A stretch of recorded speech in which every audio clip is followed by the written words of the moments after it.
আমার আল্লাহ বলেন ইন্নাল্লাযীনা ইয়াখশাউনা রাব্বাহুম বিল গায়বি লাহুম মাগফিরাতুন ওয়া আজরুন কাবীর। এটা পবিত্র কোরআনের 67 নম্বর সূরা সূরাতুল মুলক 12 নম্বর আয়াত। আল্লাহ বলেন ইন্নাল্লাযীনা ইয়াখশাউনা রাব্বাহুম বিল গায়বি লাহুম মাগফিরা, নিশ্চয় যে ব্যক্তি তার রবকে গোপনে ভয় পায়, আল্লাহকে যারা গোপনে ভয় পায় গো, আমরা কোনদিন আমাদের আল্লাহরে দেখছি নাকি?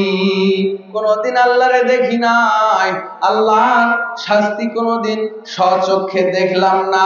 আল্লাহ বলেন যারা আমি আল্লাহকে না দেখে অদৃশ্যে ভয় পায়, এই যে মাহে রমজান শুরু হইতেছে গো, প্রত্যেকটা মানুষ ছোট বাচ্চা থেকে শুরু করে নিয়ে বাংলাদেশের ছোট ছোট বাচ্চাদের সিয়াম রাখার প্রতি আগ্রহ বেশি।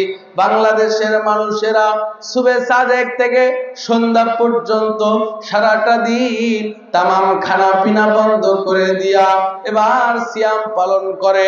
চাইলেই বান্দা ঘরের দরজা লাগায় দিয়া ঘরের মধ্যে খেতে পারে, কিন্তু বান্দা খায় না। মনের মধ্যে ভয় একজনের উপর থেকে আমার আল্লাহ তাকে দেখতেছে।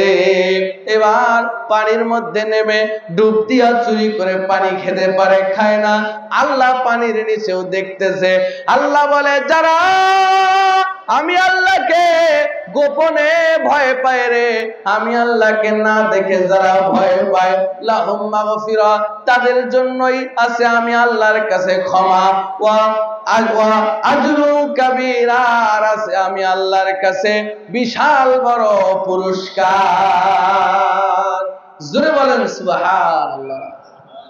আল্লাহর পুরস্কারটা কত বড়, আল্লাহর দেওয়া পুরস্কারটা কত বড়, সেটাও আল্লাহ রাব্বুল আলামিন নিজেই বলেন। পবিত্র কোরআন 55 নম্বর সূরা সূরাতুর রহমান। জোরে বলেন সুবহানাল্লাহ। সবচেয়ে কোরআনের সুন্দর সূরা সূরাতুর রহমান, যা তেলাওয়াত করতেও ভালো লাগে, তেলাওয়াত শুনতেও ভালো লাগে, ঠিক কিনা বলেন? যারা কোরআন পড়তে জানে তারা বোঝে সূরাতুর রহমানের তেলাওয়াতের মজাটা আসলে কেমন। প্রিয় ভাইয়েরা, এই সূরার 55 নম্বর আয়াতে আমার আল্লাহ বলেন ওয়ালিমান খাফা মাকামা রাব্বিহি জান্নাতান। যারা আরবি গ্রামার বোঝেন গো, তারা বুঝতে পারবেন জান্নাতানে এটা দ্বিবচনীয় শব্দ।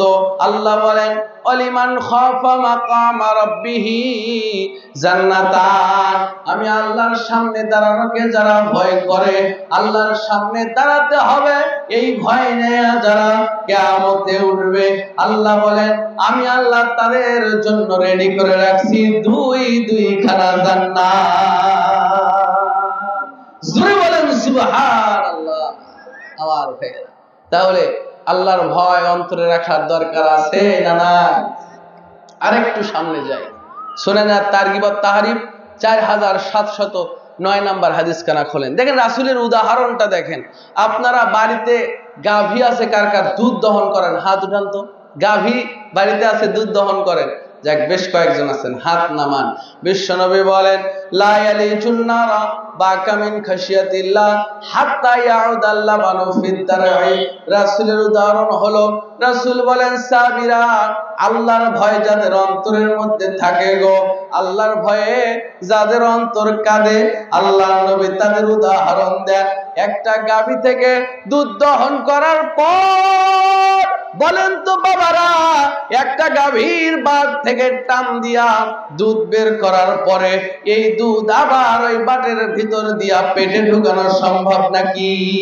বিশ্বনবী বলেন গাভী থেকে দুধ দহন করার পরে এই দুধ যেমন গাভীর পেটে ঢুকানো অসম্ভব, আল্লাহর ভয়ে যারা কাঁদে রে, আল্লাহর ভয় যাদের অন্তরে থাকে, তাদের জাহান্নামে যাওয়াও তেমন অসম্ভব। জোরে বলেন সুবহান।